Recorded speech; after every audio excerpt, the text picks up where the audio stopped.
Eye for an eye. Literally.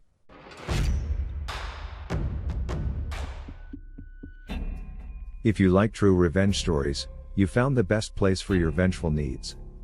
In this episode, bullies inflict pain on their victims and enjoy this. They also enjoy this if they receive it back? Let's find out. We start off with a bridezilla surrounded by vengeful friends. Followed by a bully who sleeps with his victim's girlfriend. Assistant takes advantage of a disabled girl and abuses her. Lastly, a bully beats up someone with mental health issues, but meets his anti-hero. Before we start, be sure to give Uncle Royal AI some sugar with the like button. Naturally, viewer discretion is advised. These revenge acts might be disturbing to snowflakes. I went to a sort of pre-bachelorette party for a sorority sister, who I hadn't seen in a while and who turned out to be a complete bridezilla. One of our other friends from college is pregnant from a one-night stand and does not know who the father is but is keeping the baby. Bridezilla figured out that she is going to be about 8 months pregnant at the wedding and wouldn't let her be a bridesmaid. She was really nasty and called her a tramp and said she should have gotten an abortion. The girl got really upset and left. Almost everybody else did too. One of the girls out partying with us is a nurse practitioner. She invited the remaining girls back to her apartment. I don't know what she gave Bridezilla, but she was out cold really fast. That's where it got really weird. I had had way too much to drink and crashed on the couch when the other girls left. I woke up a couple of hours later looking for the bathroom, and I walked in on the nurse and Bridezilla. Bridezilla was still out cold, but the nurse had her naked from the waist down and on the bed with a bunch of pillows under her and her legs spread like she was giving her a gyno exam.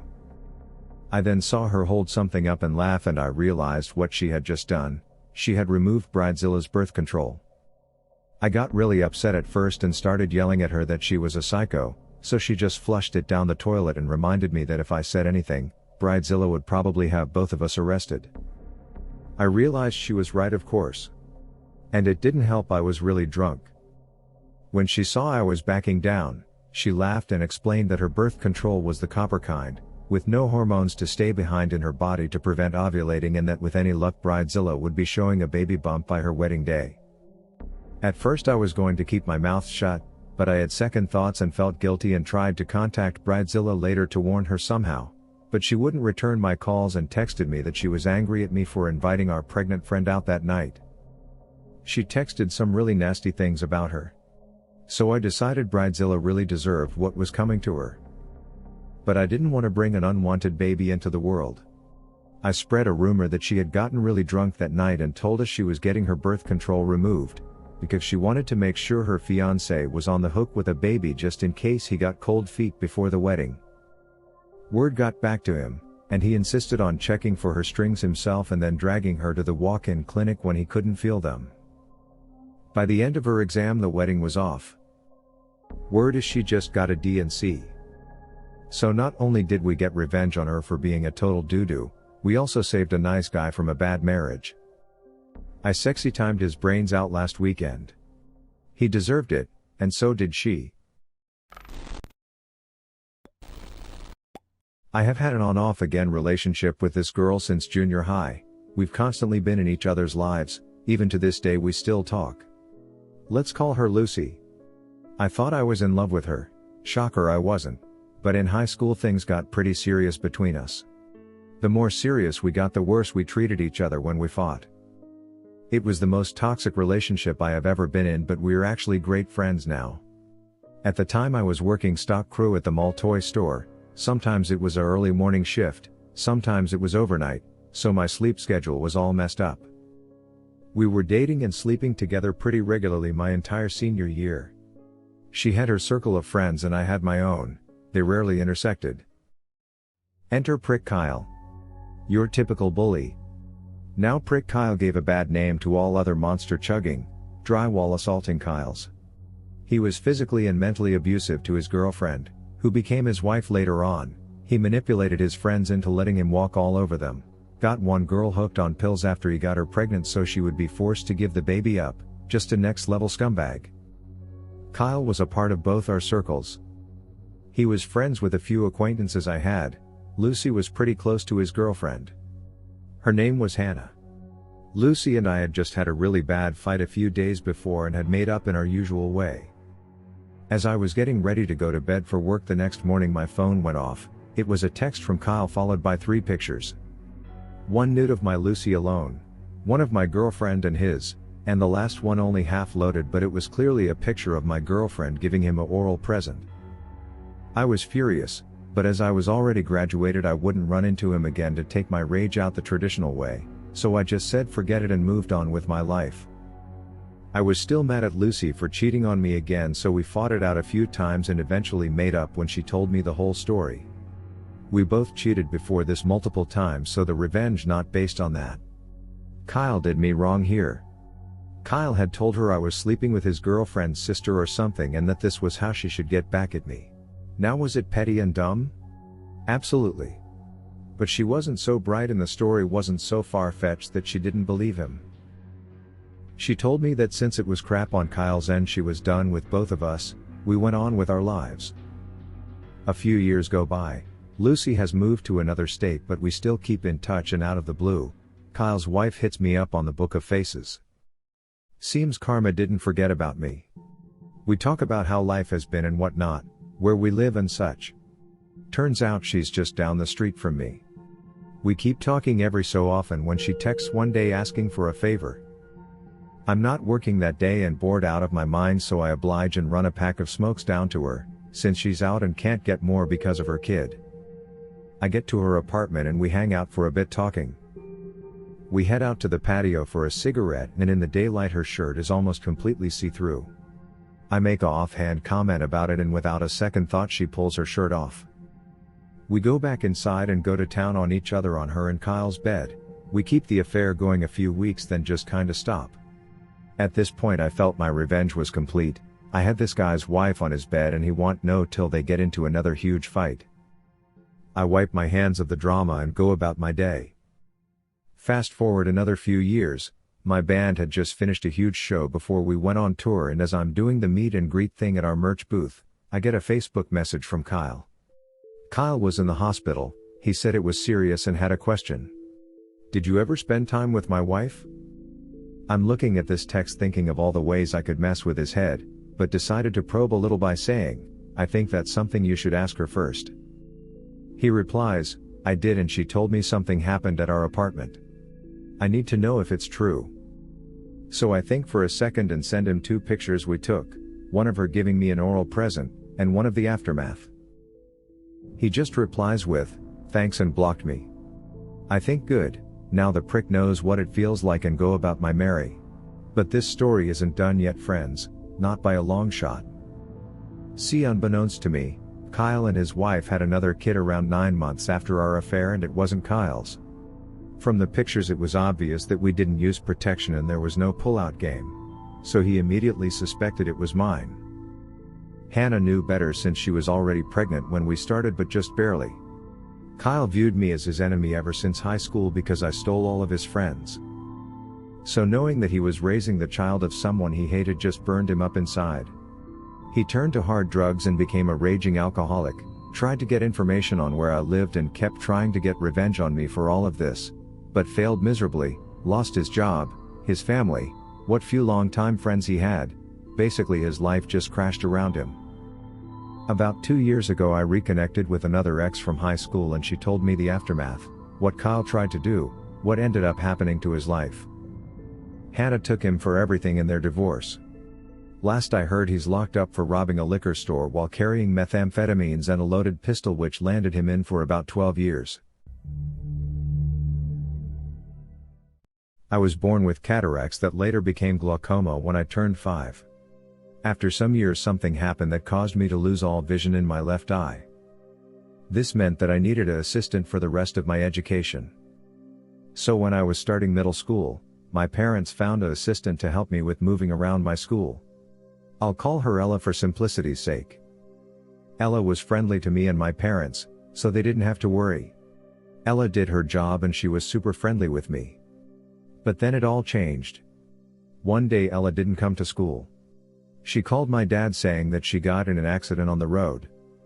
It was fine, She got in accident, but it wasn't her fault. I spent the first 2 weeks of school trying my best to explain to all teachers why I couldn't write the homework and kept giving a convincing argument. I walk around bumping into every wall and person, because she would leave me alone. On top of that, Ella became more and more hostile as the months went by. She then began telling me awful things about my appearance, my personality, and she even talked doo-doo about my parents to other teachers who were just as scummy and unprofessional as her. The only reason why I didn't say anything was because she made me think that doing so would get me expelled. Me being a stupid 13-year-old, I believed her. Needless to say, I was miserable. The straw that broke the camel's back was the day where she was so angry that she physically abused me. She slapped me. I had enough. I told my dad about everything. The absences, the slander, everything. When I told him, he went absolutely apeshit and we went straight to the principal. After telling her everything that happened, we found out that Ella was present to write herself up as present, but she never arrived to help me. We also found out that she had faked most of her reasons for absence. After a long investigation that took 2 years to actually prove, we took Ella to court. I only had to testify every single detail of what she did and what she said. Long story short, we won that case and Ella went to prison for 3 years. After word got out of what Ella did to me and my family had heard that her friends and family basically disowned her. She also lost the remaining custody of her kids, which went directly to her husband, who works as a vendor that passes by my school. Ella became forgotten garbage. It's been almost a whole year since Ella went to prison, but I sometimes still hear all the terrible things she said. Thanks to her, I'm scared to make decisions because I can't get her words out of my mind. I'm going to start school soon. Maybe I'll finally get that demon woman out of my head. I started seriously learning how to use a cane for blind people now though. For context, this unbelievable story takes place long before I was born. My father told me these stories many times when I was younger. My father wasn't a witness to these acts, but his friends told him the story very detailed, since they were there when it happened. The story took place when my dad was in his late teens or early 20s.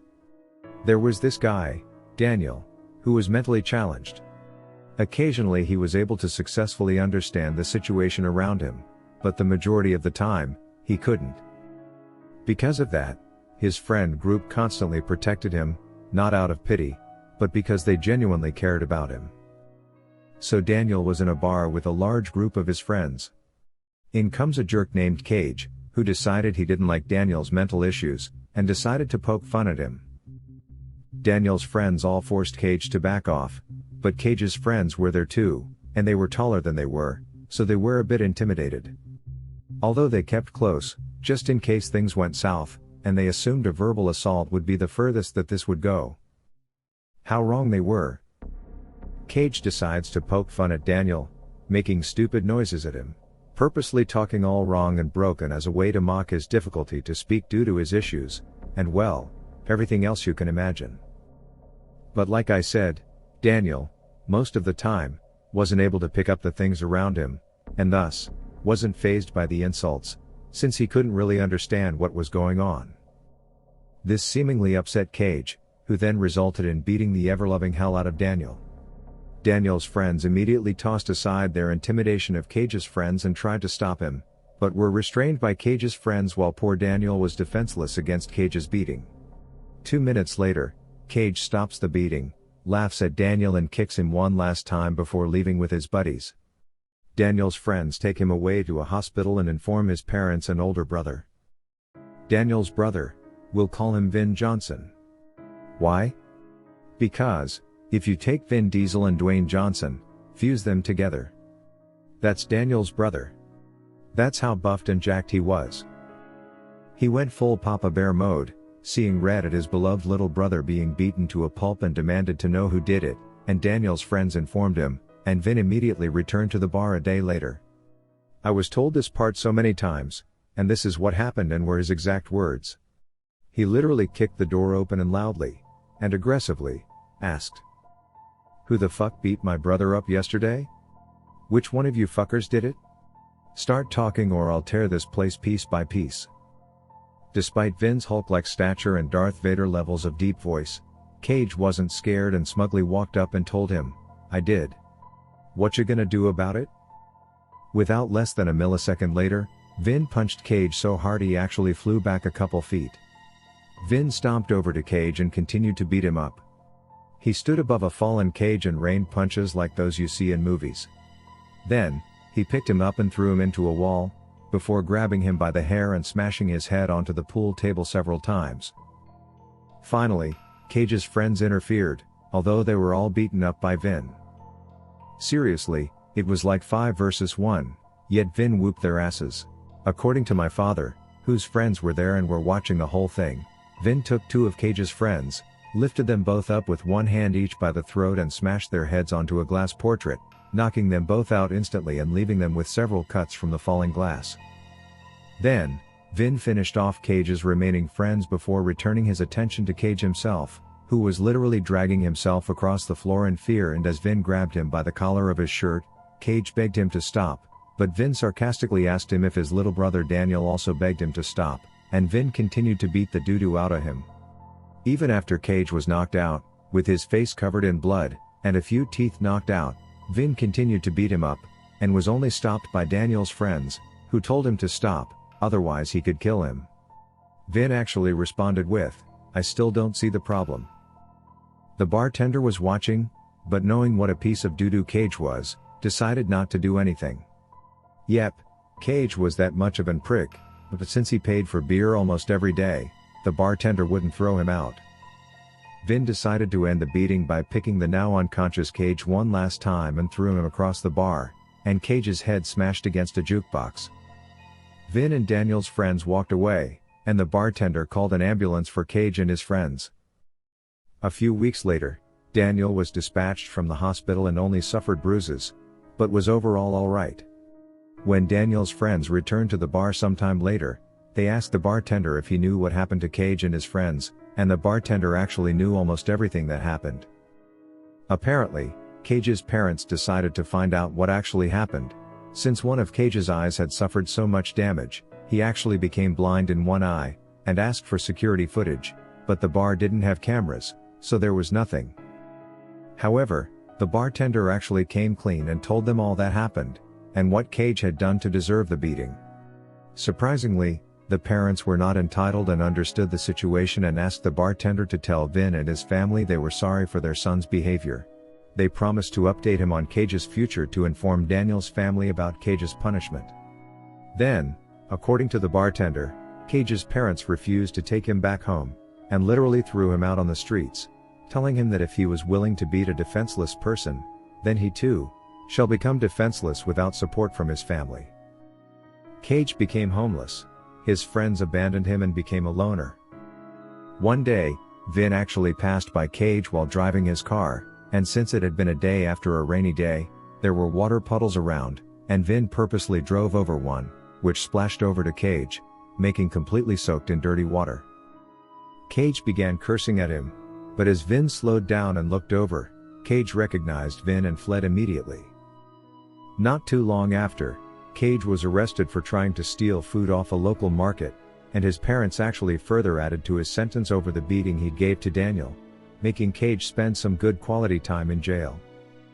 After getting out, however, Cage was finally allowed to go back home, but had to live with restrictions until he got himself a job, a house of his own, and could support himself.